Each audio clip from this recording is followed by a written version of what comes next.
tout le monde, c'est Noé, j'aime lire, bienvenue dans cette nouvelle vidéo. Alors aujourd'hui je vous fais un update lecture. Oui, enfin je fais mon update. Ça fait longtemps que je vous promets cette vidéo et elle est enfin là. On va commencer tout de suite avec la saga dont je vous bassine le plus les oreilles en ce moment. Il s'agit bien entendu de La Petite Faiseuse de Livres. Donc je vais vous parler des tomes 2, 3 et 4 parce qu'entre temps j'ai lu le 4. Donc ce sont les livres La Petite Faiseuse de Livres de Miyakazuki et de Suzuka. Voilà, aux éditions toujours Ototo. Donc le tome 2, je vais commencer par celui-là. Je lui ai mis la note de 18, non, de 17 sur Livre Addict, pardon. Donc on commence un peu plus à connaître Mei, sa famille, son entourage. Elle dévoile un petit peu plus ses connaissances, etc. Surtout ses connaissances culinaires, machin. On voit un peu plus sa vie évoluer dans le bon sens, etc. Elle reprend de la force physique, elle s'améliore beaucoup dans son environnement, donc c'est vraiment cool. De toute manière, dans tous les romans qu'on va avoir, elle commence vraiment à s'améliorer, à devenir un peu plus sereine, etc. Parce que n'oublions pas que Maine est souvent, très souvent malade. Elle a de grosses fièvres qui la prennent d'un coup sans aucune raison. Donc au fur et à mesure des tomes, elle va commencer à aller un peu mieux, elle va commencer à aller en forêt, etc. À trouver des solutions pour améliorer sa condition, etc. Pour pouvoir faire du papier, puisque c'est sa mission principale dans les romans. Elle va même se faire aider au fur et à mesure par plusieurs autres personnes, ce qui est un point positif. Elle va apprendre à lire, à écrire, puisque ce n'est pas la même langue, etc. Elle va apprendre de plus en plus sur le monde dans lequel elle vit. C'est de plus en plus passionnant de la suivre, ainsi que son ami, je ne sais plus son nom, mais elle se fait un ami, etc. Donc depuis le temps où on commence vraiment à s'attacher au personnage, J'adore beaucoup ces petits personnages très mignons, même les parents, etc. Les adultes aussi sont très attachants. Et ils vont même se faire ami avec plusieurs marchands, etc. Donc ils avancent vraiment dans le but final qui est de faire du papier. Malgré le fait que Maine soit de temps en temps et de grosses fièvres et retombe malade, il faut vraiment qu'elle fasse attention à elle, etc. J'adore vraiment cette saga, c'est vraiment une saga que j'aime énormément. Je vous basse les oreilles. Et je compte passer les oreilles encore longtemps, hein, puisqu'il en reste 2 dans ma pile à lire, sachant que ce n'est pas fini, puisqu'il y aura bientôt d'autres tomes, etc. Il y a une trentaine de tomes en tout. Donc voilà, c'est vraiment une saga bijou pour ceux qui aiment les livres et la littérature. Donc j'ai mis 17 au premier. Le troisième, je lui ai mis 18, parce que c'est vraiment un moment que j'apprécie, puisqu'il y a vraiment une grosse avancée. Je vais pas trop vous en dire parce que ce serait un peu du spoil, mais il y a vraiment une grosse avancée dans leur histoire pour qu'ils créent le papier. Il y a vraiment une grosse réussite, etc. Donc c'est vraiment un très grand point positif que j'ai beaucoup aimé. Et enfin, le quatrième, je lui ai mis également 17. Ensuite, je vais vous parler de Otaku Otaku. Alors, je vais vous parler de Otaku Otaku, qui lui, par contre, est très fin, hein, comparé à La Petite Faiseuse de Livres. Je n'ai pas aimé du tout. Sur Livre Addict, je lui ai mis 11, parce que c'est une note sur 1 à 20, hein, quand je vous dis 17, 11. En gros, pour moi, c'est 5 étoiles, et là, ben, 1 étoile. Voire même... non, je mets jamais 0 étoile, parce que c'est vraiment... mais c'est 1 étoile pour moi, quoi. Le speech, c'est le guide officiel de l'otaku amoureux. Je me dis, otaku, ça parle de tout ce qui est manga, tout ce qui est cosplay, etc., etc. Donc c'est vraiment un truc que j'aime bien. Donc je vais m'y retrouver. Non, pas du tout. J'ai vraiment pas aimé du tout. J'avais lu beaucoup de critiques positives, etc. Mais c'est vraiment pas mon genre. On va suivre 2 couples dans celui-là. Le premier couple... Ah, t'es un otaku? Ouais, moi aussi. Bon bah viens, on se met ensemble. D'accord, ok, c'est très bizarre. Vous vous mettez ensemble comme ça d'un coup. Enfin, vous connaissez depuis toujours, vous mettez ensemble sur un coup de tête. Il n'y a aucun rapprochement. Bizarre. Le deuxième couple, ils font que de s'engueuler, mais non-stop. C'est vraiment assommant. C'est insupportable. il gueule tout le temps, enfin c'est très très...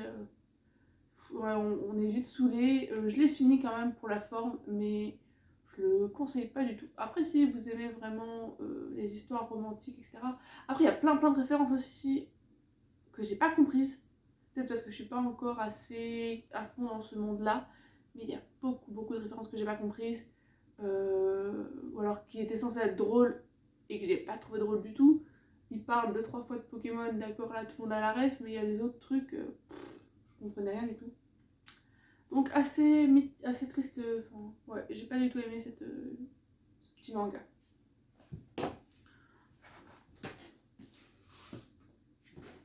Donc pardon, je vous ai pas dit, mais Otaku Otaku, il est de Fujita aux éditions Big Kana. Ah, que je vous le dise quand même. Ensuite, parlons de Black Sad. Black Sad qui est une BD plus grande que ma tête. Hein, voilà, juste pour rire. Donc Black Sad de Diaz Canales et Guardino aux éditions d'Argo. Il faut lire cette BD, absolument. Hein. C'est pas une grosse BD, c'est une BD de une 50aine de pages.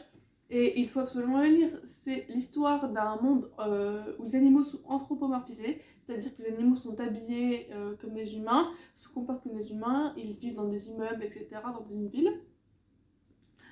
Et on va suivre Black Sad, donc cette panthère, qui est un enquêteur de police. Et il va se rendre compte que la première personne avec qui... Enfin, la première personne qu'on va suivre, la première enquête qu'on va suivre, c'est une de ses ex-petites amies qui est retrouvée morte. Donc c'est très douloureux pour lui. Il va tout faire pour retrouver le meurtrier et pour se venger, entre guillemets. J'ai vraiment adoré, les dessins sont vraiment très beaux. Je vous ai déjà montré quelques planches, hein, mais ça revaut le détour.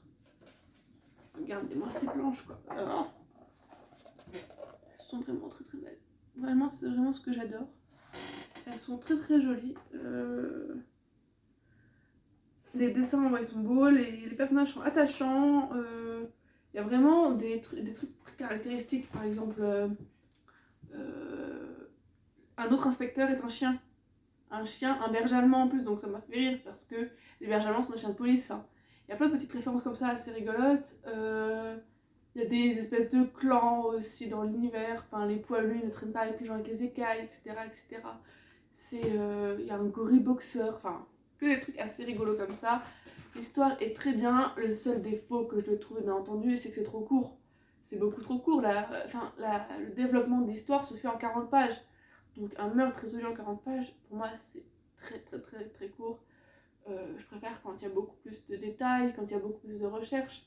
Après, on est content de savoir qui c'est, mais j'aurais voulu en avoir un peu plus de recherche, un peu plus de déduction de l'enquêteur, etc.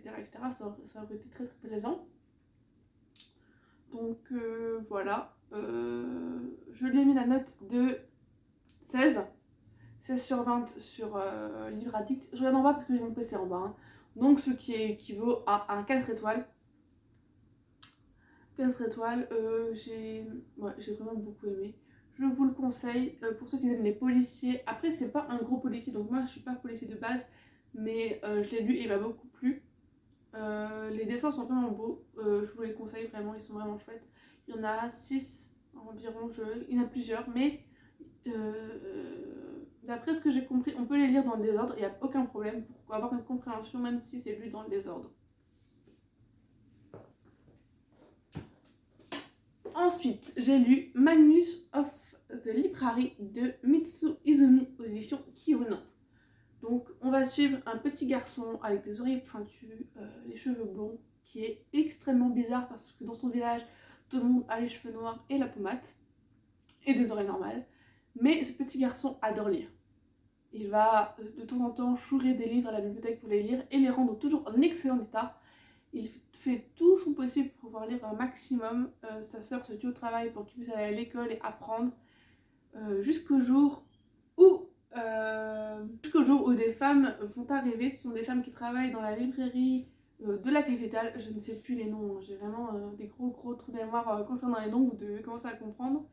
Donc il va rencontrer des femmes qui travaillent dans la librairie principale, qui viennent dans le village parce qu'il y a un livre et qu'il faut qu'elle récupère.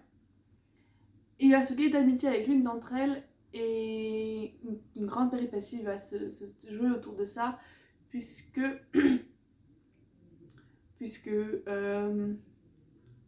ils vont se lier d'amitié, etc. Donc elle va lui faire confiance, entre guillemets,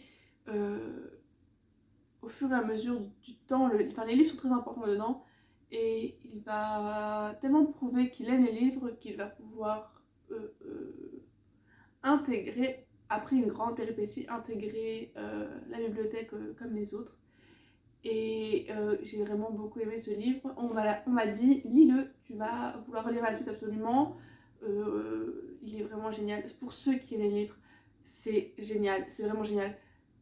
On est à certains moments dans la tête du personnage quand il lit un livre. Et c'est vraiment beau. Même les détails, je vais vous montrer des paysages. Là, juste pour vous dire le détail et la beauté des images, elles sont vraiment magnifiques. Et ça, c'est dans tout le bouquin. Donc là, c'est bon, une image comme ça, mais les dessins sont vraiment très qualitatifs dans tout le manga. En plus, c'est un gros pavé pour pas très cher, il coûte 7 € et quelques. Donc ça vaut le coup, clairement, de se procurer parce que c'est qualitatif pour pas si cher que ça, parce que c'est le prix d'un manga normal alors qu'il est un peu 2 fois plus gros. On s'attache beaucoup au personnage. J'ai d'ailleurs reçu le deuxième pour mon anniversaire, donc je suis très contente. Je vous ferai un book haul puisque oui, j'en ai fait il y a pas longtemps, mais mon anniversaire est arrivé et voilà, c'est mon anniversaire plus la Saint-Valentin, ça fait mal, hein. Donc j'ai plein de nouveaux bouquins alors que j'ai rien acheté, hein. Je crois que j'ai acheté 2-3 livres, pas plus, et d'un coup là j'en ai plein, donc il va falloir que je vous refasse un book haul dans pas trop longtemps. Oui, voilà. Donc je vous ai aussi parlé de ce livre, vous devez l'avoir reconnu puisque je vous en ai parlé dans mon vlog 250 à 500, le premier vlog 250-500, donc je vous mettrai la petite fiche ici, je crois qu'il faut la mettre, je sais plus trop, pour que vous puissiez vous repérer au moment où je le lisais. Voilà. Et enfin, le dernier livre, La boîte à musique, le 4e tome, La mystérieuse disparition de J.G. et Carbone aux éditions Dupuis. Donc je vous ai déjà parlé de ces romans puisque je les ai eus à Noël 2019. Oui, à Noël 2019, j'ai eu les 3 premiers tomes. Et le 4e est sorti en novembre 2020. Donc j'ai sauté dessus, hein, puisqu'il est vraiment magnifique. J'adore cette saga. En plus, dans celui-là, il y a un peu une... Ah, je vous ai pas dit. Oh bah c'est pas grave, je mettrai au montage le numéro de... Ouais, je mettrai au montage. Bref. Donc, il s'agit de La boîte à musique, le 4e tome, La mystérieuse disparition de J.G. et Carbone aux éditions Dupuis. Donc, je vous ai aussi parlé de cette BD, pardon, dans mon dernier update lecture. Non, pas dans mon dernier update lecture, non, justement, dans ma vidéo vlog week-end 150-500. Je vous en avais parlé à ce moment-là. Ce livre va nous parler un peu plus des couples mixtes, puisqu'il y a un oiseau et un poulpe. Oui, c'est bizarre dit comme ça, mais dans le roman c'est très mignon, enfin dans le manga c'est très mignon et ça va très bien ensemble, d'accord? C'est pas bizarre du tout, qui sont en couple, donc voilà.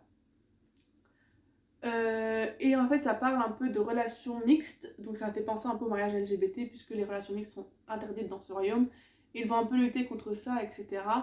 Mais c'est toujours une petite histoire qui est agrémentée d'un grand mystère autour, en fait. Puisque chaque tome, c'est une histoire, mais dans l'histoire, il y a un grand mystère général qui se résout un petit peu à chaque moment. D'ailleurs, dans ce tome, il y a une histoire de clé qui paraît inaperçue à un projet de notre petite fille. Qui paraît un peu inaperçu aux yeux de Nola, mais qui a un gros bouleversement pour les personnages de ce monde. J'ai beaucoup aimé cet tome, un peu comme tous les autres. Je lui ai mis la note de...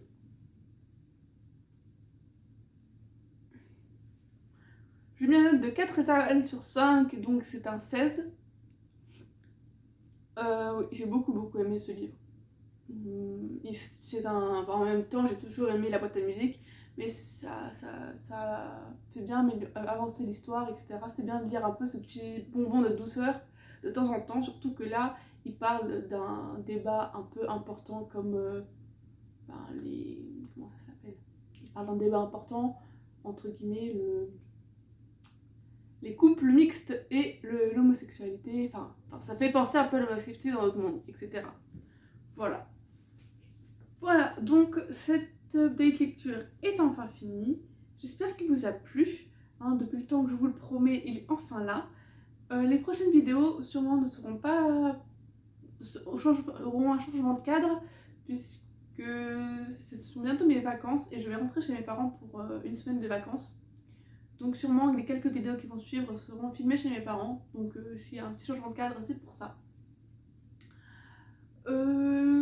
Voilà, j'ai fini cette vidéo, j'espère qu'elle vous a plu. Si c'est le cas, n'hésitez pas à mettre un petit j'aime, parce que ça fait toujours extrêmement plaisir de voir que mes vidéos vous plaisent. Un petit commentaire, ça me fait extrêmement plaisir aussi, vous n'êtes pas obligé, mais c'est toujours très satisfaisant de voir que les gens commentent et aiment mes vidéos. Voilà, donc je vous fais de gros bisous. Ah, ciao!